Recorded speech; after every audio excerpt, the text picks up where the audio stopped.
तो रेलवे जिस तरह के न्यूमेरिकल्स फ्रेम करता है उसी तरह के जो है हमने भी यहाँ पे क्वेश्चन फ्रेम किया है, उसी तरह के न्यूमेरिकल्स आपके लिए लाए हैं। एक ही रिक्वेस्ट है, प्लीज़ वीडियो को ज़्यादा से ज़्यादा शेयर कर देना। पूरा सिस्टमेटिक वीडियो है, टॉपिक वाइज जो है यहाँ पे न्यूमेरिकल को हमने कवर अप किया है। बहुत ज़्यादा जो है आपको नॉलेज मिलने वाला है और एग्जाम में भी आपको कोई दिक्कत नहीं होने वाला है। तो वीडियो को प्लीज़ शेयर कर देना जितना ज़्यादा हो सके, और एक लाइक तो बनता है, हम आपके लिए इतना ज़्यादा मेहनत कर रहे हैं। अब लगातार जो है आपके लिए जनरल साइंस के बहुत सारे वीडियोज़ आने वाले हैं, तो चैनल को भी जरूर सब्सक्राइब कर देना। तो चलिए बिना टाइम वेस्ट करते हुए फाइनल इस वीडियो को स्टार्ट करते हैं। जितने भी चीज़ यहाँ पे हम डिस्कस करेंगे प्लीज़ एक नोट डाउन उसे कर लेना। नोट डाउन करना बहुत ज़्यादा इंपॉर्टेंट है, इसलिए एक नोटबुक निकाल लीजिए ताकि आप नोट डाउन कर सकें। यहाँ पे छोटे छोटे फार्मूलाज पे जो है न्यूमेरिकल्स फ्रेम किए जाते हैं, बहुत आसान से जो है यहाँ पे फ्रेम किए जाते हैं। बहुत सारे स्टूडेंट्स इन्हें नहीं कर पाते हैं। क्यों नहीं कर पाते हैं? क्योंकि ये जो छोटे छोटे फार्मूलाज होते हैं ये उनको याद नहीं होता है। तो चलिए कोई दिक्कत नहीं है, यहाँ पे डिटेल में डिस्कस करेंगे आज जितने सारे न्यूमेरिकल हो सकते हैं। ये horizontal force of 50 newton causes a trolley to move a distance of 30 metre, how much work is done. तो यहाँ पे देखिए, यहाँ पे क्या पूछा जा रहा है, कितना वर्क डन जो है किया गया है। कौन से चैप्टर से है? ये है वर्क, पावर एंड एनर्जी से जो है ये लिया गया है। तो यहाँ पे वर्क डन याद रखना, जब भी वर्क डन पूछा जाएगा तो वर्क डन इक्वल्स टू जो होता है ये होता है फोर्स इंटू डिस्टेंस। ठीक है, फोर्स इंटू डिस्टेंस, ये नोट डाउन कर लीजिए, फोर्स इंटू डिस्टेंस होता है। यही अगर हम देखें वर्क, पावर और एफिशिएंसी में, तो work done equals to force into distance होता है। ग्रेविटेशन में भी सेम ही चीज़ है, यहाँ पे भी वर्क डन पूछा जाता है तो W equals to F S लिखा जाता है। ये भी वही है, फोर्स इंटू जो है डिस्टेंस है, एस को जो है यहाँ पे डिस्टेंस के तौर पे जो है यहाँ पे नोटिफाई किया जाता है। तो ग्रेविटेशन देखें या फिर वर्क, एनर्जी और जो है पावर देखें, दोनों में जो है फॉर्मूला सेम है। ग्रेविटेशन में भी कुछ कुछ ऐसे बनते हैं, कोई दिक्कत नहीं है। आपको बस इतना निकालना है, फोर्स जो है। अब आप यूनिट भी देख लें ताकि आपको कंफ्यूजन ना हो। यहाँ पे डिटेल में डिस्कस करेंगे ताकि कोई भी स्टूडेंट को कोई दिक्कत ना हो। हरदम याद रखना, जो वर्क है ना ये किस में मेजर किया जाता है? ये जूल में मेजर किया जाता है। फाइन। फोर्स किस में मेजर किया जाता है? फोर्स हरदम आपको ये याद रखना है, फोर्स हरदम जो है ये न्यूटन में मेजर किया जाता है। फाइन, न्यूटन में जो है ये मेजर किया जाता है, और डिस्टेंस जो है ये मीटर में मेजर किया जाता है। ये बेसिक जो है ऐसा यूनिट्स है, इस यूनिट्स में जो है मेजर किए जाते हैं। तो वर्क डन जो है ये आपको पता चल गया formula, force into distance. Gravitation में जो है ये फॉर्मूला लगाया जाता है, वही एफ एस लिखा जाता है, फोर्स इंटू एस को जो है डिस्टेंस के तौर पे यहाँ पे नोटिफाई किया जाता है। चलिए इस न्यूमेरिकल को आराम से हम सॉल्व कर सकते हैं। यहाँ पे वर्क डन पूछा गया है तो वर्क डन हमें निकालना है। ठीक है, जूल्स में जो होता है, फोर्स कितना दिया है? 50 न्यूटन दिया है। फाइन, और यहाँ पे डिस्टेंस कितना दिया है? 30 मीटर दिया है। ठीक है, मीटर में ये है, कोई दिक्कत नहीं है। यहाँ पे देखना जरूर, अगर सेंटीमीटर में है तो कन्वर्ट करना पड़ेगा आपको मीटर में, किलोमीटर में है तो मीटर में कन्वर्ट करना पड़ेगा। ऐसा ही यूनिट में आपको कन्वर्ट करना जरूरी है। तो यहाँ पे 50 इंटू 30 ये कितना हो जाएगा? 1500 जूल जो है इसका सही आंसर हो जाएगा अगर हम मल्टीप्लाई कर देते हैं। तो यहाँ पे आपको क्लैरिटी मिल गया होगा। पूरा डिटेल में इसलिए डिस्कस किया जा रहा है ताकि आपको कोई दिक्कत ना हो। इसी तरह के सवाल जो हैं ये ग्रेविटेशन से भी बनते हैं, तो वो भी बाद में जाके डिस्कस करेंगे, लेकिन अभी जो है ये बेसिक आप याद रखना। Work done equals to force into जो है डिस्टेंस, ये होता है, ये इसका जनरल जो है फॉर्मूला है। आगे बढ़ते हैं।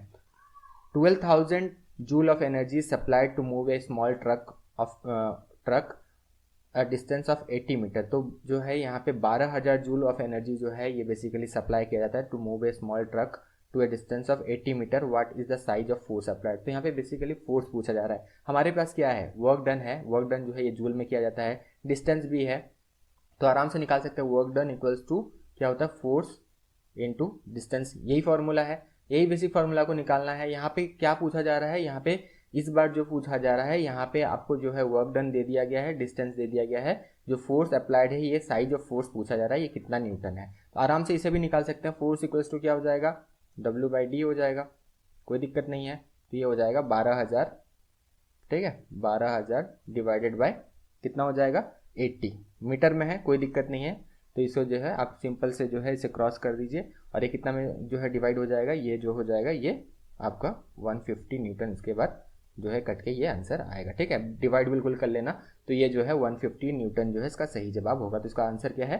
इसका आंसर है 150 न्यूटन। तो ये बेसिक सा चीज़ है। देखिए ये फॉर्मूला से जो है कई सारी चीज़ों को जो है चेंज किया जा सकता है, लेकिन आपको ध्यान रखना है यहाँ पे जो है वर्क डन किस में मेजर किया जाता है? जूल में मेजर किया जाता है। तो वर्क डन दिया गया, डिस्टेंस दिया गया, फोर्स निकालना है। ठीक है, साइज ऑफ द फोर्स कितना है, कितना न्यूटन है, ये निकालना। तो 150 न्यूटन इसका सही जवाब होगा। तो इसी तरह के जो है सवाल पूछे जाते हैं, थोड़ा सा ट्विस्ट किया जाता है क्वेश्चन को, ज़्यादा टफ नहीं है, कोई आपको दिक्कत नहीं होने वाला। सारे फॉर्मूलाज को यहाँ पे डिस्कस करेंगे।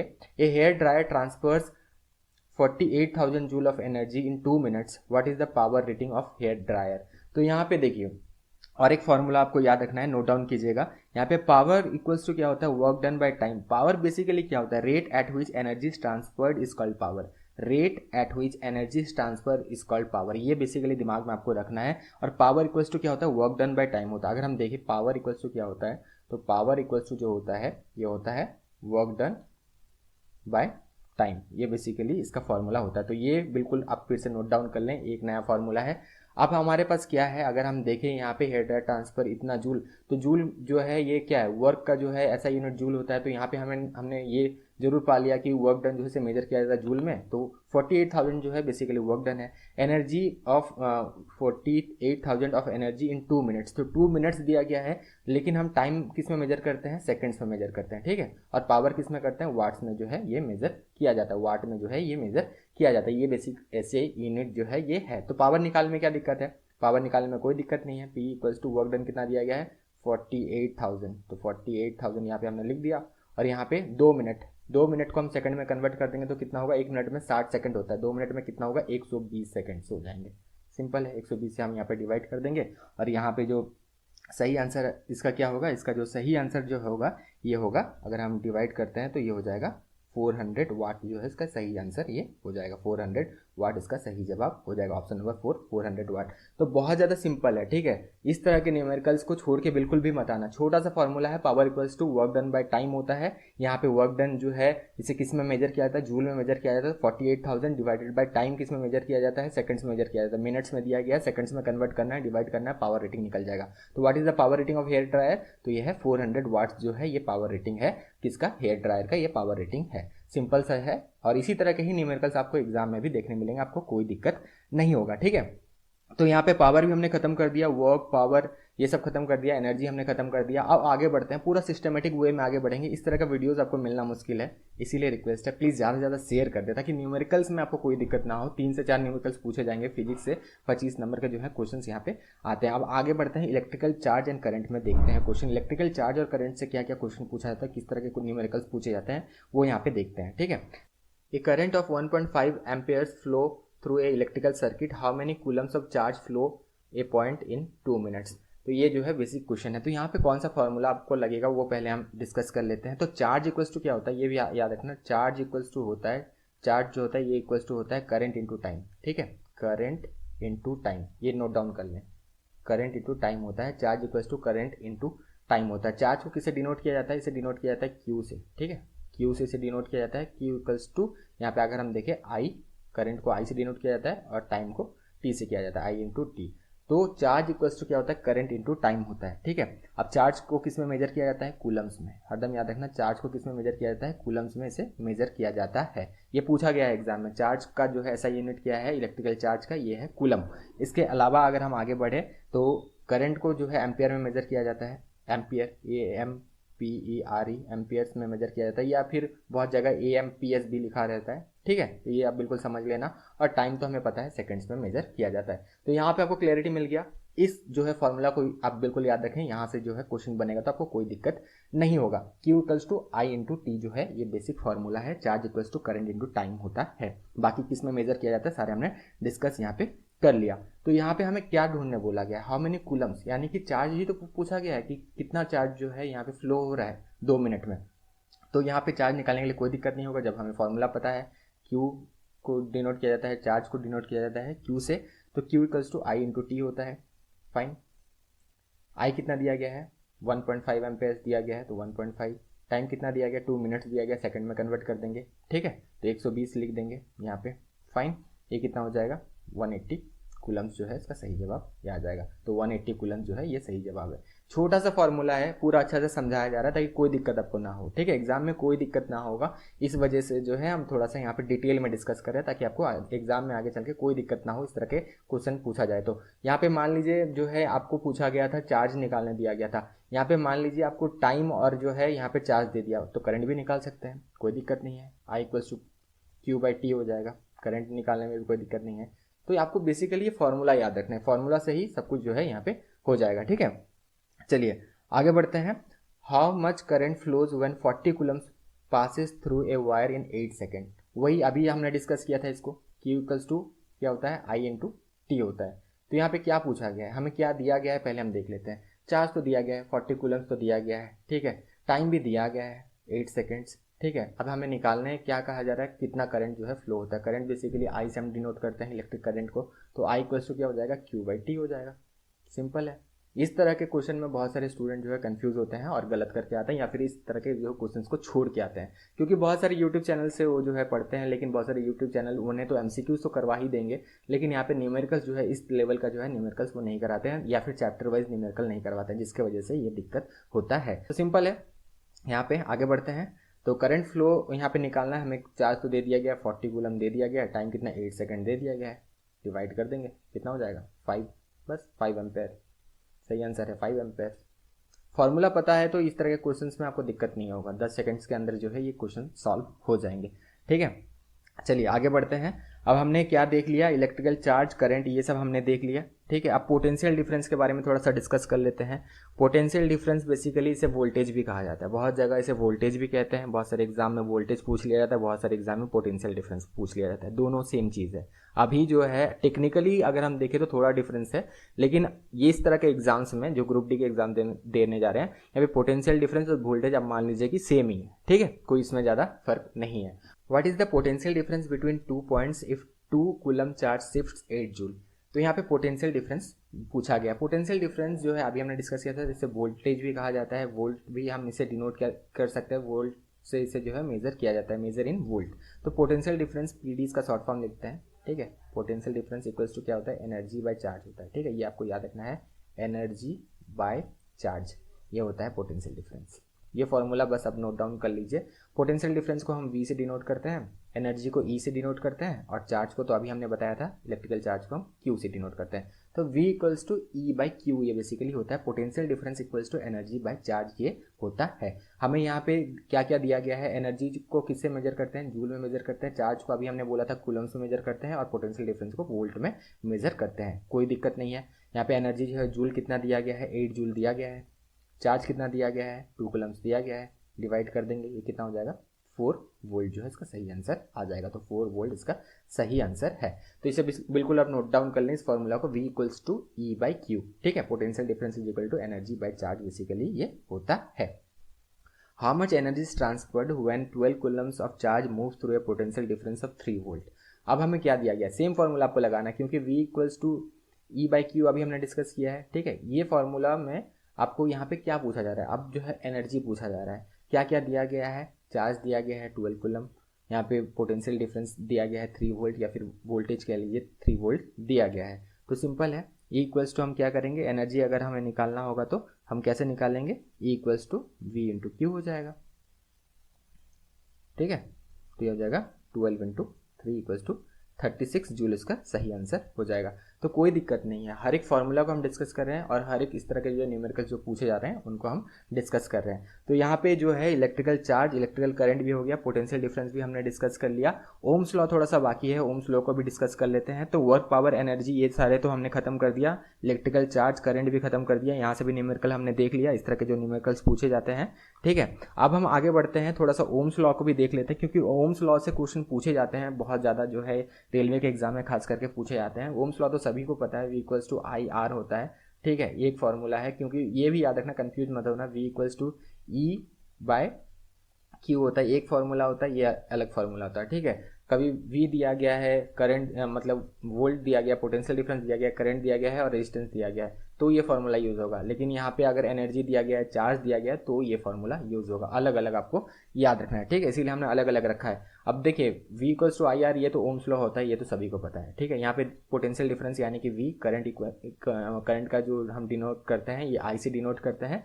और यहाँ पे रेजिस्टेंस जो है ये R से डिनोट करते हैं, जो कि ओम्स में होता है, ठीक है। तो यहाँ पे कोई दिक्कत नहीं होगा। यहाँ पे क्या पूछा गया है हमें, what is the potential difference पूछा गया, if current is 8 ampere, current दिया गया 8 एम्पेयर और रेजिस्टेंस दिया गया 40 ओम्स।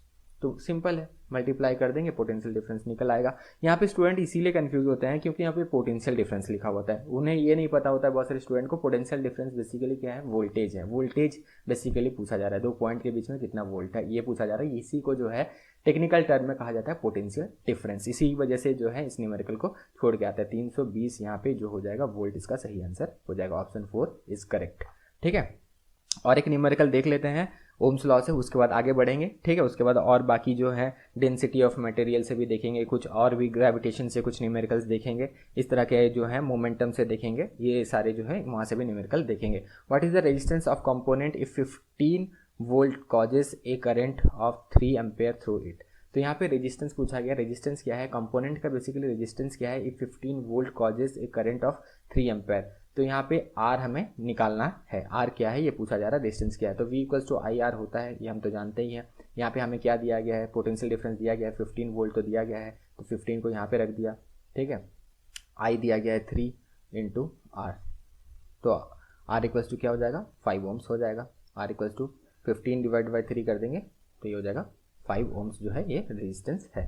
तो इसमें जो है कोई दिक्कत नहीं होगा, ओम्स लॉ भी यहाँ पे हमने क्लियर कर दिया। अब जो है थोड़ा सा यहाँ पे डेंसिटी के रिलेटेड भी पूछा जाता है। फ्लूइडिटी एक जो है चैप्टर है, हालांकि यहाँ पे अगर हम देखें एनसीईआरटी बुक्स में देखें तो डेंसिटी ऑफ मटेरियल जो है ये एक चैप्टर है। तो यहाँ से क्वेश्चन बनता है, एक टाइप का जो न्यूमेरिकल बनता है, हर एक एग्जाम में नहीं बनता है लेकिन कुछ कुछ एग्जाम्स में यहाँ पे बनता है, तो उसे भी डिस्कस कर लेते हैं। कोई यहाँ पे रिस्क नहीं लेना है, ठीक है, क्योंकि हर एक टाइप का न्यूमेरिकल को हमें डिस्कस करना है। चलिए आगे बढ़ते हैं।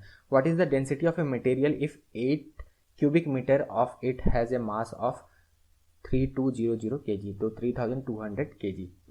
देखिए यहाँ पे जब भी डेंसिटी का हम बात करेंगे ना, डेंसिटी जो है इसे हम किससे डिनोट करते हैं, इसे हम बेसिकली जो है यहाँ पे हम देख सकते हैं इसे P से डिनोट करते हैं, ठीक है। यहाँ पे क्लियरली पहले लिख देते हैं डेंसिटी इक्वल्स टू क्या होता है, तब आपको जो है यहाँ पे क्लियरिटी मिल जाएगा। स्क्रीन को थोड़ा क्लियर कर देते हैं। तो डेंसिटी इक्वल्स टू जो होता है ये मास बाय वॉल्यूम होता है, हरदम याद रखना। डेंसिटी इक्वल्स टू जो है ये क्या होता है, ये होता है मास by volume, mass by volume. Volume किस में मेजर किया जाता है, हरदम क्यूबिक मीटर में।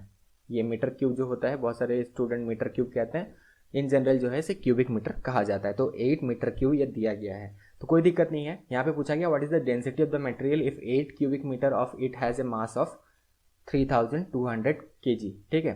तो किसी स्टूडेंट को लगेगा यार ये तो बहुत टफ क्वेश्चन है, लेकिन बिल्कुल टफ नहीं है। इसमें कम से कम टाइम आपको लगेगा सॉल्व करने में, अगर आपको एक सिंपल सा फॉर्मूला पता है कि density equals to mass by volume होता है। और वॉल्यूम को मेजर किया जाता है, किस में मेजर किया जाता है, मीटर क्यूब में मेजर किया जाता है हरदम। ये तो आपको पता ही होगा, मैथमेटिक्स अगर आप कर रहे हैं तो वॉल्यूम को मीटर क्यूब में, एरिया को मीटर स्क्वायर में किया जाता है, ये तो आपको पता ही होगा, इसमें कोई दिक्कत नहीं है, ठीक है। तो यहाँ पे डेंसिटी निकालना है, डेंसिटी निकालने में अब तो कोई दिक्कत नहीं होने वाला, क्योंकि मास भी दे दिया गया है। मास कितना दिया गया, मास जो है ये केजी में जो है मेजर किया जाता है, किलोग्राम में। तो मास दे दिया गया है 3200 डिवाइड किससे करना है, 8 से इसे डिवाइड करना है, सिंपल है। तो ये कितना हो जाएगा 400 kg पर मीटर क्यूब जो है इसका ये सही जवाब है। तो 400 kg पर मीटर क्यूब या 400 kg पर क्यूबिक मीटर इसका ये सही जवाब है, इतना इसका डेंसिटी होगा। सिंपल सा चीज़ है, ठीक है। एक ही न्यूमेरिकल यहाँ पे डिस्कस करते हैं डेंसिटी ऑफ मटेरियल से, या फिर और एक कर लेते हैं, क्योंकि कभी कभी क्या होता है थोड़ा सा टफ भी यहाँ पे कैलकुलेशन दे दिया जाता है, तो स्टूडेंट कहते हैं इसे लास्ट में करेंगे। लास्ट में मत करना, पहले ही कर लेना, क्योंकि ये टफ नहीं है, आसान है। देखिए यहाँ पे वैल्यू को थोड़ा सा यहाँ पे जो है टफ आपको दे दिया गया है। What is the density of material if 0.45 cubic metre of it has a mass of 200 gram. तो यहाँ पे पहली बात तो जो डेंसिटी का हमें फॉर्मूला पता है ये होता है मास बाय वॉल्यूम, ठीक है। तो यहाँ पे देखिए मास को तो किलोग्राम में किया जाता है, यहाँ पे ग्राम में दिया गया है, इसको थोड़ा सा कन्वर्ट करना पड़ेगा। वॉल्यूम में यहाँ पे जो है वैल्यू 0.45 में दिया गया, तो यहाँ पे थोड़ा सा कैलकुलेटिव हो सकता है बिल्कुल। तो यहाँ पे 200 ग्राम्स है, तो इसे अगर हम करें किलोग्राम्स में तो डिवाइड बाय 1000 कर देंगे, तो ये कितना हो जाएगा 0.2 kg ये हो जाएगा, ठीक है। तो 0.2 kg यहाँ पे लिख देते हैं, 0.2, और वॉल्यूम कितना दिया गया 0.45। तो ये थोड़ा सा कैलकुलेटिव हो सकता है, ठीक है, लेकिन उतना ज़्यादा नहीं होगा, क्योंकि मैथ भी आपने प्रिपेयर करना है। आप मैथ भी अगर प्रिपरेशन कर रहे हैं तो ये कैलकुलेशन करने में आपको कोई दिक्कत नहीं होगा। तो इसका जो हम अगर डिवाइड करने के बाद जो आंसर आएगा ये आएगा 0.44 यहाँ पे केजी पर मीटर क्यूब, इसका ये आंसर आएगा। तो 0.44 केजी पर मीटर क्यूब या क्यूबिक मीटर इसका सही जवाब होगा। तो थोड़ा सा कैलकुलेटिव भी हो सकता है एग्जाम में, ठीक है। तो इस तरह आपको डरना नहीं है कि अरे यार इतना पॉइंट्स में दिया गया है, ग्राम्स में दिया गया, इसको कन्वर्ट करेंगे, लास्ट में देखेंगे और लास्ट में मिस हो जाएगा। तो ऐसा नहीं करना है, फॉर्मूला पता है, इमीडिएटली अप्लाई करें, हो जाएगा फटाफट। ये 30 सेकंड्स के अंदर ये सब न्यूमेरिकल्स आराम से सॉल्व हो जाएंगे। ज़्यादातर जो न्यूमेरिकल्स हम ये तक हमने डिस्कस किया, ये जो है ये जो कितना ज़्यादातर लगेगा इसमें 10 सेकंड के अंदर हो जाएगा, अगर आपको फॉर्मूला पता है। तो कितने इंपॉर्टेंट चीज़ हम यहाँ पे डिस्कस कर रहे हैं आपको पता ही है कि कितना इंपॉर्टेंट है, और यहाँ से जो है न्यूमेरिकल इस तरह पूछे जाते हैं। तो इसलिए रिक्वेस्ट है कि शेयर जरूर कर दे। वीडियो को आगे भी कंटिन्यू करेंगे और भी न्यूमेरिकल देखेंगे, लेकिन एक इंपॉर्टेंट बात बता दे, बहुत ज़्यादा इंपॉर्टेंट जो है, जो स्टूडेंट ज़्यादातर मिस कर रहे हैं। अभी रिसेंटली हमने स्टैटिक जीके 100+ टॉपिक का जो है बुकलेट लॉन्च किया है, 109 रुपीज़ में जो है इसे लॉन्च किया गया है। स्टैटिक जीके से जो है 7 से 8 नंबर का जो है क्वेश्चन बनते हैं रेलवेज में, ठीक है। आपको अगर हम देखें जनरल साइंस का 25 नंबर और जनरल अवेयरनेस और करंट अफेयर अगर देखें तो यहाँ पे जो है 20 नंबर का पूछा जा रहा है। तो स्टैटिक जीके इनमें से जो है बहुत ज़्यादा वैल्यू यहाँ पे करेगा। 6 से 7 नंबर का जो है यहाँ पे स्टैटिक जीके से जो है डायरेक्टली क्वेश्चन आएंगे, रेलवेज ये करता है। इसीलिए जो है हमने ये 100+ टॉपिक जो है बुकलेट बनाया है, 109 रुपये में अवेलेबल है। इसका लिंक डिस्क्रिप्शन बॉक्स में दिया गया है। सबसे पहला लिंक इसी का ही होगा, उसमें क्लिक करके इसको लेना मत भूलना, ज़रूर ले लेना। कम से कम रेट में लॉन्च किया है और कम से कम टाइम में भी हो जाएगा, क्योंकि 105 टॉपिक इसका आपको नोट्स बनाने में, प्रिपरेशन करने में बहुत ज़्यादा टाइम लगेगा। इसको सिंपल है, लेना कैसे है, लिंक डिस्क्रिप्शन बॉक्स में दिया गया है। लिंक में क्लिक करना है, अपना नाम, फ़ोन नंबर, ईमेल आईडी भरना है। जैसे ही 109 रुपीज़ पे कर देते हैं, अपना मेल आईडी खोल लेना, आपके मेल आईडी में फाइल भेज दिया जाता है। मेक श्योर जब अपना नाम, फ़ोन नंबर, ईमेल आईडी भर रहे हैं तो सब सही भरें, ठीक है, उसमें गलत मत भरें, क्योंकि आपके मेल आईडी में ही फाइल भेजा जाएगा जहाँ से आप इसे डाउनलोड कर सकते हैं। ज़्यादातर स्टूडेंट्स का मोबाइल है, मोबाइल में भी सपोर्ट करता है, कोई दिक्कत नहीं है। सिंपल PDF जैसा फाइल है, कोई दिक्कत नहीं है। लैपटॉप, कंप्यूटर, हर एक डिवाइस में जो है ये सपोर्ट करता है। तो 109 रुपीज़ कम से कम रेट में इसे लॉन्च किया गया है। ये जो सेक्शन है आपका general science, general awareness, current affair, इसमें आपको एक्सपर्ट बनाने का ही जो है ये मकसद है। तो यही कोशिश किया जा रहा है कि हर एक जो है कॉर्नर से चीज़ों को कवर अप किया जाए। स्टैटिक जीके क्योंकि इतना ज़्यादा टॉपिक है, इसीलिए 105 जो टॉपिक जहाँ से रेलवेज बार बार सवाल पूछा गया है, जहाँ से कम्पिटिटिव एग्जाम में बार बार सवाल पूछा गया, तो उन 105 टॉपिक को लिया गया। और सब 105 बहुत ज़्यादा है, इनको भी कवर अप करने में आपको टाइम लगेगा। इसीलिए नोट्स ना बनाना पड़े, इतने सारे लिखना ना पड़े, इसलिए डायरेक्टली हमने सब कुछ जो है यहाँ पे अलग अलग जो है बना दिया। ये सारे टॉपिक कवर अप किया गया है, लेना मत भूलना। लिंक डिस्क्रिप्शन बॉक्स में दिया गया है, वहाँ जाके आपको बस अपना नाम, फ़ोन नंबर, ईमेल आईडी भरना है और जैसे ही 109 रुपीज़ पे करते हैं आपके मेल आईडी में फाइल भेज दिया जाता है, जहाँ से आपसे डाउनलोड कर सकते हैं। तो स्टैटिक जीके का बुकलेट लेना मत भूलना, जितने भी स्टूडेंट आदर्श ग्रुप डी के एग्जाम देने वाले हैं। बहुत ज़्यादा इंपॉर्टेंट होने वाला है आगे चल के, ठीक है। प्रिपरेशन भी जल्दी हो जाएगा क्योंकि सारे टॉपिक्स को हमने कवर अप किया है। चलिए अब न्यूमेरिकल में आगे बढ़ते हैं। अब यहाँ पे डेंसिटी ऑफ मटेरियल भी खत्म हो गया। अब आगे बढ़ते हैं, ग्रेविटेशन से भी एक दो कर लेते हैं, क्योंकि ग्रेविटेशन से भी कभी कभी न्यूमेरिकल्स पूछे जाते हैं। तो ग्रेविटेशन से भी न्यूमेरिकल कर लेने से आपको कोई दिक्कत नहीं होगा। चलिए ग्रेविटेशन के साथ आगे बढ़ते हैं। तो ग्रेविटेशन में जो है क्वेश्चन ये बनता है, एक क्वेश्चन ये है सिंपल, अगर हम देखें, a metal ball has a mass of 300 gram, calculate it weight on earth. तो ये बेसिकली यहाँ पे बन सकता है। तो वेट इक्वल्स टू क्या होता है, अगर हम ग्रेविटेशन के तौर पे देखें तो वेट इक्वल्स टू होता है mass into gravitational field strength, W equals to M into G, ठीक है। और G का वैल्यू तो हमें पता ही है, ये दिया रहता है। जनरल जो वैल्यू है 9.8 जो है इसका यूनिवर्सल ये वैल्यू है। कहीं कहीं जो है एग्जाम में 10 भी आपको दे दिया जाता है, लेकिन जो मेंशन है वही आपको करना है। तो ये आप नोट डाउन कर लीजिए एक बार, weight equals to mass into gravitational field strength. ये बेसिकली इसका फॉर्मूला है, weight equals to mass into gravitational field strength. ये बेसिकली इसका फॉर्मूला है, W इक्वल टू mg। इसे जब तक याद रखेंगे तो इसमें इस तरह क्वेश्चन में आपको कोई दिक्कत नहीं होगा। लेकिन यहाँ पे हमने क्या बोला था, W इक्वल्स टू mg होता है। यहाँ पे हमें तो पता है 300 ग्राम्स है ये, लेकिन यहाँ पे किलोग्राम में करना पड़ेगा, क्योंकि मास एकदम किलोग्राम में होता है। जी का तो हमें पता है 9.8 होता है। और यहाँ पे जो वेट होता है, यहाँ पे ये जो वेट होता है ये न्यूटन्स में मेजर किया जाता है, ठीक है। तो ये फॉर्मूला बिल्कुल याद रखना, ये न्यूटन में मेजर किया जाता है। तो यहाँ पे पूछा जा रहा है कि कितना होगा, calculate the weight on earth. Basically एक मेटल बॉल का मास इतना है, वेट इसका अर्थ में कितना होगा। तो यहाँ पे बिल्कुल हम कैलकुलेट कर सकते हैं, W इक्वल्स टू यहाँ पे अगर हम कन्वर्ट करें तो ये हो जाएगा 0.3 kg हो जाएगा। तो 0.3 इंटू, और यहाँ पे अगर हम देखें तो 9.8 जो है न्यूटन पर केजी दिया गया है। ये बेसिकली ग्रेविटेशनल फील्ड स्ट्रेंथ है, ठीक है। 9.8 ज़्यादातर ये 9.8 ही दिया हुआ होता है एग्जाम में, ये यूनिवर्सल है। कहीं कहीं 10 भी दिया होता है, ठीक है। तो 9.8 से कर देंगे तो इसका जो सही जवाब आएगा ये कितना आएगा, ये आएगा 2.94 जो है न्यूटन्स का सही जवाब आएगा। वेट को न्यूटन में जो है हम मेजर करते हैं, तो ये आएगा 2.94, इसका सही जवाब आएगा। तो ये जो है ग्रेविटेशन से क्वेश्चन था। इस तरह क्वेश्चन जो है पूछे जाते हैं। अभी जो डिस्कस करेंगे कुछ न्यूमेरिकल्स हम मोमेंटम से डिस्कस कर लेते हैं, ठीक है। मोमेंटम थोड़ा सा आसान है, एक्सीलरेशन में थोड़ा कॉन्सेप्ट है, इलास्टिसिटी में भी थोड़ा कॉन्सेप्ट है, लॉ ऑफ मोशन जो है यहाँ से भी क्वेश्चन बनता है, यहाँ भी थोड़ा सा कॉन्सेप्ट है। तो ये क्वेश्चन को पहले डिस्कस कर लेते हैं। मोमेंटम से है ये बेसिकली, तो momentum equals to mass into velocity होता है, ये सभी को पता है, ठीक है। मोमेंटम जो होता है इक्वल्स टू जो है, यहाँ पे मोमेंटम एम से डिनोट नहीं किया जाता है, मोमेंटम जो है इसे पी से डिनोट किया जाता है। मोमेंटम इक्वल्स टू जो होता है ये होता है मास इंटू वेलोसिटी, मास इंटू वेलोसिटी ये बेसिकली होता है। तो यहाँ पे अगर हम ये देखें, मोमेंटम को किस में मेजर किया जाता है, किलोग्राम मीटर पर सेकंड में इसे मेजर किया जाता है। मास को हम किलोग्राम में करते हैं और वेलोसिटी को जो है मीटर पर सेकंड में मेजर करते हैं। तो ये नोट डाउन कर लीजिए, ये सबसे ज़्यादा इंपॉर्टेंट है। तो momentum equals to mass into velocity ये होता है, इसे बिल्कुल नोट डाउन कर लीजिएगा, बहुत ज़्यादा ये इंपॉर्टेंट है। चलिए अब इसका जो है क्वेश्चन देखते हैं। ये इस तरह क्वेश्चन बहुत ज़्यादा फ्रेम किए जाते हैं। ये car has mass of 7500 kg, it travel east at a speed of 25 metre per second, calculate the momentum. तो मोमेंटम अभी हमने डिस्कस किया था, मोमेंटम इक्वल्स टू क्या होता है, momentum equals to mass into velocity होता है। मास कितना दिया गया है 7500, ठीक है। वेलोसिटी कितना दिया गया है 25 मीटर पर सेकेंड, अपने एसआई यूनिट में ही है तो कोई दिक्कत यहाँ पे नहीं होने वाला। सिंपली मल्टीप्लाई अगर कर देंगे तो इसका सही जवाब जो आएगा ये आएगा 187,500, ये आएगा किलोग्राम मीटर पर सेकंड, इसका ये सही जवाब आएगा ईस्ट, ठीक है, क्योंकि डायरेक्शन भी जरूरी है, मोमेंटम जो है वेक्टर क्वांटिटी है। तो यहाँ पे ये सही जवाब होगा ऑप्शन 2, 187,500 किलोग्राम मीटर पर सेकंड, इस जो है ये सही जवाब ये आएगा, ठीक है। अब यहाँ पे अगर नेगेटिव होता तो ये वेस्ट में होता, वो बाद में कॉन्सेप्ट डिस्कस करेंगे। अभी जो है सिंपल यहाँ पे न्यूमेरिकल हम डिस्कस करते हैं, क्योंकि रेलवे ग्रुप डी में जो है बहुत ज़्यादा टफ नहीं पूछे जाने वाले। एसएससी में मान सकते हैं कि थोड़ा सा टफ भी पूछ लिया जाएगा, रेलवे ग्रुप डी में इस तरह के सिंपल ही आएंगे, ठीक है, जो आराम से आप कर सकते हैं। अब नेगेटिव वाला कॉन्सेप्ट यहाँ पे डिस्कस नहीं करते हैं, ठीक है। यहाँ पे ईस्ट, यहाँ पे इसीलिए हमने यहाँ पे इसीलिए ईस्ट यहाँ पे मेंशन किया गया, ट्रैवल ईस्ट है तो इस डायरेक्शन में जा रहा है तो पॉजिटिव में होगा, वेस्ट में होता तो ये नेगेटिव होता, लेकिन वो सब अभी डिस्कस नहीं करेंगे। आपको सिंपल यही चीज़ याद रखना है, वो कॉन्सेप्ट बाद में डिस्कस करेंगे। और रेलवे इस तरह के क्वेश्चन भी पूछता नहीं है, ये ज़्यादातर एसएससी वाले में होते हैं, जो ग्रेजुएशन लेवल के, जो सीजीएल लेवल में, उस लेवल में ये क्वेश्चन पूछे जाते हैं। लेकिन यहाँ पे ग्रुप डी है, ज़्यादा टफ नहीं आएगा, कोई दिक्कत नहीं। आगे बढ़ते हैं। An ice skater has momentum of 900 kilogram metre per second and has a mass of 60 kg, calculate the speed. तो यहाँ पे स्पीड बेसिकली कैलकुलेट करने कहा जा रहा है। स्पीड ये का मतलब यहाँ पे जो है ये है वेलोसिटी, ठीक है, यहाँ पे वेलोसिटी कैलकुलेट किया जा रहा है। तो मोमेंटम दिया गया है, मोमेंटम वाला फॉर्मूला तो अभी हमें पता है, मोमेंटम इक्वल्स टू क्या होता है, मास इंटू वेलोसिटी होता है। स्पीड यानी कि वेलोसिटी ही कैलकुलेट हमें करना है। तो वेलोसिटी इक्वल्स टू क्या हो जाएगा, यहाँ पे वेलोसिटी इक्वल्स टू जो हो जाएगा ये हो जाएगा मोमेंटम, यहाँ पे मोमेंटम बाय जो है यहाँ पे मास यहाँ पे हो जाएगा। तो सिंपल है, velocity equals to momentum by mass हम कर देंगे।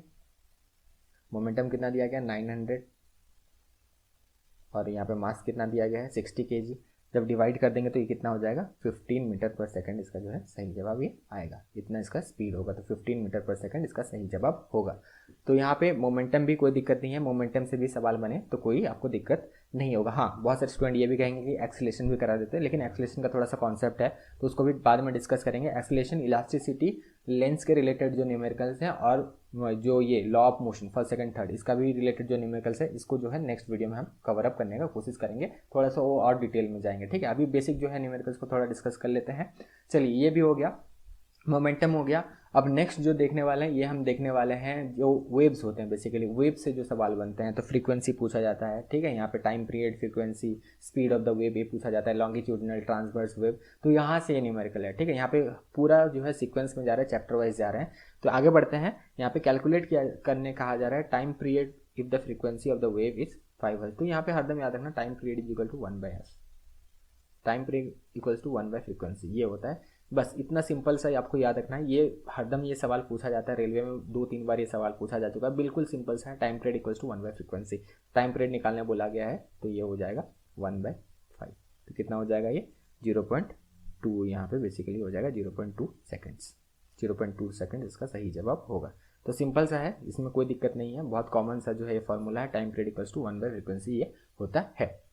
अब मेन क्वेश्चन में आते हैं, ठीक है। जो इस तरह के क्वेश्चन हैं ये जो फ्रेम किए जाते हैं, यहाँ पे जो है स्टूडेंट्स को दिक्कत होता है। What is the speed of wave that has a frequency of 25 hertz and wavelength of 2 metre. तो इसके लिए कौन सा फार्मूला हम लगाते हैं, तो wave speed equals to frequency into wavelength होता है। वेव का स्पीड जो है v equals to frequency into wavelength होता है, ये आपको याद रखना है। वेव स्पीड जो है v है, v से ही डिनोट करते हैं मीटर पर सेकेंड में, फ्रीक्वेंसी हर्ज में, और वेवलेंथ को मीटर में हम मेजर करते हैं। ये नोट डाउन कर लें पहले, वेवलेंथ को जो है मीटर में मेजर किया जाता है, इसे नोट डाउन कर लें। वेव स्पीड, या फिर ये नोट डाउन करें, wave speed equals to frequency into wavelength, पहले लिख लें। Wave speed equals to frequency into wavelength, v से डिनोट किया जाता है वेव स्पीड को, फ्रीक्वेंसी को f से, और जो है यहाँ पे वेवलेंथ को लैम्डा से डिनोट किया जाता है। लैम्डा यानी कि जो है वेवलेंथ है, मेजर किया जाता है मीटर में, फ्रीक्वेंसी हर्ज में, और यहाँ पे स्पीड जो है ये मीटर पर सेकंड जो है वेलोसिटी, ये बेसिकली मेजर किया जाता है। स्पीड ऑफ वेव जो है इसे कहा जाता है। चलिए अब आगे बढ़ते हैं। क्या पूछा गया, स्पीड पूछा गया है, ठीक है। तो v पूछा गया है, हमें क्या क्या पता है, यहाँ पे फ्रीक्वेंसी दिया गया है और यहाँ पे वेवलेंथ भी दिया गया है, मीटर में ही दिया गया है वेवलेंथ, कोई दिक्कत नहीं होगा। 25 × 2, तो ये कितना हो जाएगा 50 मीटर पर सेकंड, इसका सही जवाब होगा 50 मीटर पर सेकंड। तो कोई दिक्कत नहीं, अगर फार्मूला याद है ना, यहाँ पे हर एक चीज़ अच्छा से इस वजह से ही हम करा रहे हैं, फार्मूला याद है ना, आपको कोई दिक्कत नहीं होने वाला है। चलिए और एक क्वेश्चन करते हैं। What is the frequency of wave that has a speed of 20 metre per second and wavelength of 4 metre. तो यहाँ पे फ्रीक्वेंसी पूछा गया है, हमें फार्मूला तो पता ही है, speed of the wavelength v से डिनोट करते हैं, फ्रीक्वेंसी को f से डिनोट करते हैं और वेवलेंथ को बेसिकली लैम्डा से डिनोट किया जाता है। क्या क्या दिया गया है यहाँ पे, स्पीड दिया गया है यानी कि v दिया गया है, वेवलेंथ यानी कि जो है यहाँ पे दिया गया 4 मीटर, ठीक है, वेवलेंथ भी हमें दे दिया गया। फ्रीक्वेंसी निकालना है, आराम से निकाल सकते हैं, v divide by lambda, simple है, कितना है 20 metre per second divided by 4। तो इसका आंसर क्या होगा, इसका आंसर होगा 5 हर्ट्ज, ठीक है। फ्रीक्वेंसी को क्योंकि हर्ट्ज में मेजर करते हैं तो 5 हर्ट्ज जो है इसका सही जवाब होगा। तो फॉर्मूला पता होगा तो कोई दिक्कत नहीं होगा, क्वेश्चन को कितना भी ट्विस्ट कर लिया जाए। अब आगे बढ़ते हैं, अब जो है वेव भी खत्म कर दिया, वेव से भी हमने न्यूमेरिकल डिस्कस कर लिया, ठीक है। सारे से थोड़ा थोड़ा डिस्कस कर रहे हैं ताकि क्लियरिटी बना रहे, कोई दिक्कत आपको ना हो। अब जो है इलेक्ट्रोमैग्नेट से हम डिस्कस करेंगे, ठीक है। वो Fleming right hand rule, Fleming left hand rule जिस चैप्टर में है वही इलेक्ट्रोमैग्नेट। इलेक्ट्रोमैग्नेट से एक क्वेश्चन बनता है, वो है force equals to magnetic flux density into current into length. ये एक फॉर्मूला जो है यहाँ से बनता है, तो ये याद रखना, force equals to magnetic flux density जिसको बी से डिनोट किया जाता है, ठीक है, इंटू करंट जिसको आई से डिनोट किया जाता है और इंटू लेंथ जिसको एल से डिनोट किया जाता है। ये जो फॉर्मूला है इससे एक जो है क्वेश्चन बनता है, एफ जो है एफ इक्वल्स टू, यहाँ पे हम अच्छा से लिख लेते हैं आपके लिए, F equals to B I L. ये एक फॉर्मूला है जिसे आपको याद रखना बहुत ज़्यादा जरूरी है। इलेक्ट्रोमैग्नेट से यहाँ से एक सवाल बनता है, F equals to B I L, ठीक है। Force equals to magnetic flux density जिसको बी से डिनोट किया जाता है, मैग्नेटिक फ्लक्स डेंसिटी, आई जो है ये करंट है और एल जो है ये लेंथ है। नोट डाउन कर लें, बहुत ज़्यादा इंपॉर्टेंट है। हाँ, यहाँ पे किस में मेजर किया जाता है वो भी देख लेते हैं। तो फोर्स को न्यूटन में मेजर किया जाता है, मैग्नेटिक फ्लक्स डेंसिटी को टेस्ला में मेजर किया जाता है, ये तो आपने पढ़ा होगा ऐसा यूनिट। आई करंट है और करंट को तो हमें पता ही एम्पेयर्स में किया जाता है और लेंथ जो है ये मीटर में किया जाता है। नोट डाउन कर लें, बहुत ज़्यादा ये इंपॉर्टेंट आगे चल के आपके लिए होने वाला है। चलिए अब आगे बढ़ते हैं। 2 ampere flows through a 0.5 metre wire, calculate the force acting on the wire, it is placed at the right angle in 0.8 T यानी कि टेस्ला मैग्नेटिक फील्ड। यहाँ पे ज़्यादा स्टूडेंट इस क्वेश्चन को छोड़ देंगे, आप इस क्वेश्चन को करके आएंगे तो ये गारंटीड है कि आपका सिलेक्शन होना है। इस तरह के क्वेश्चन आपको करके आना है, ईजी क्वेश्चन सब करके आएंगे, लेकिन इस तरह क्वेश्चन जहाँ पे कंफ्यूज होते हैं स्टूडेंट, जहाँ पे फॉर्मूला उन्हें नहीं पता होता है, ये अगर आप करके आते हैं ना तो यहाँ पे इस तरह के स्टूडेंट्स का जो है सिलेक्शन पक्का हो जाता है। फॉर्मूला बिल्कुल आपको यहाँ पे याद रखना है, F equal to B I L, magnetic flux density into current into length. तो यहाँ पे हमें जो है पूछा गया कैलकुलेट द फोर्स ही तो पूछा गया है, तो एफ इक्वल्स टू क्या होता है बी मैग्नेटिक फ्लक्स डेंसिटी जो कि दिया गया है 0.8 टी, मैग्नेटिक फील्ड दिया गया है, आई भी यहाँ पे दिया गया है 2 एम्पेयर्स और यहाँ पे एल भी दिया गया है, मीटर्स में ही दिया गया है, यहाँ पे कोई दिक्कत नहीं है, 0.5 एम दिया गया है, सिंपल है, 0.8 इंटू 2 इंटू 0.5, सिंपल, 0.8 जो है इसका आंसर आएगा, 0.8 न्यूटन इसका आंसर आएगा, 0.8 Newton's. Option number 4 is correct. तो इस तरह के न्यूमेरिकल्स को जरूर ध्यान रखना, एक ना क्वेश्चन ऐसा बनता है, इसको जरूर ध्यान रखना, ठीक है। तो इस तरह के न्यूमेरिकल्स में आप बहुत ज़्यादा आगे बढ़ सकते हैं। वैसे सारे न्यूमेरिकल्स हमने जो आज डिस्कस किया चैप्टर वाइज बहुत इंपॉर्टेंट था, ठीक है। तो लेंथ से भी कर लेते हैं, कोई दिक्कत नहीं है। An object that is 2 centimetre tall forms an image of 250 centimetre tall, calculate the magnification. तो ये याद रखना, मैग्निफिकेशन बेसिकली क्या होता है, magnification is equal to image height by object height, ये बेसिकली होता है। मैग्निफिकेशन जो होता है ये होता है इमेज हाइट, ठीक है, image height by object height. Full form में आप लिखना, हम शॉर्ट फॉर्म में यहाँ पे लिख रहे हैं तो ऐसा मत लिख देना। तो मैग्निफिकेशन का कोई यूनिट नहीं होता है, सबसे पहली बात, ये क्वेश्चन बन चुका है रेलवे में कि मैग्निफिकेशन का इनमें से किसका जो है यूनिट नहीं होता है, which of the following is unitless, तो मैग्निफिकेशन का यूनिट नहीं होता, ये याद रखना, ठीक है। Image height by object height ये होता है। तो यहाँ पे जो है ऑब्जेक्ट हाइट कितना दिया गया है, an object that is 2 centimetre toll, तो ऑब्जेक्ट हाइट जो है 2 सेंटीमीटर दिया गया है, ठीक है, और इमेज कितना दिया गया है 250 सेंटीमीटर, तो ये कितना हो जाएगा 125 जो है ये सेंटीमीटर हो जाएगा, 125 सेंटीमीटर, ठीक है। तो ये इसका मैग्नीफाइड 125 सेंटीमीटर जो है यहाँ पे मैग्नीफाइड है, तो 125 सेंटीमीटर इसका सही जवाब ये हो जाएगा। याद रखना एक चीज़, यहाँ पे जो है सेंटीमीटर दोनों सेंटीमीटर में होना चाहिए, मीटर दोनों मीटर में होना चाहिए। अगर एक अलग है और एक अलग है तो पहले से कन्वर्ट करना पड़ेगा। चलिए उसका भी एक देख लेते हैं न्यूमेरिकल, ताकि आपको कोई दिक्कत ना हो। तो magnification is equal to image height by object height होता है। यहाँ पे देखिए, यहाँ पे सेंटीमीटर में दिया गया है, इमेज का जो है इमेज फॉर्म जो है ये दिया गया है सेंटीमीटर में, और यहाँ पे जो है मीटर में दिया गया, ऑब्जेक्ट का जो है यहाँ पे मीटर में दिया गया है, ठीक है। मैग्नीफिकेशन पूछा गया, मैग्नीफिकेशन इक्वल्स टू क्या होता है, मैग्नीफिकेशन इक्वल्स टू जो होता है image height by object height होता है। तो ऑब्जेक्ट हाइट कितना दिया गया है, 1.8 मीटर दिया गया है, तो इसे जो है हम क्या में कन्वर्ट कर देंगे, सेंटीमीटर में कन्वर्ट कर देंगे, तो इंटू 100 कर देंगे, तो ये कितना हो जाएगा, ये हो जाएगा 180 हो जाएगा, ठीक है, 180 सेंटीमीटर हो जाएगा, 180 सेंटीमीटर ये हो जाएगा। और यहाँ पे हमें कितना दिया गया, इमेज हाइट 18 सेंटीमीटर दिया गया है, फाइन। तो कितना हो जाएगा इसका, अगर हम डिवाइड कर देंगे तो ये हो जाएगा 0.1।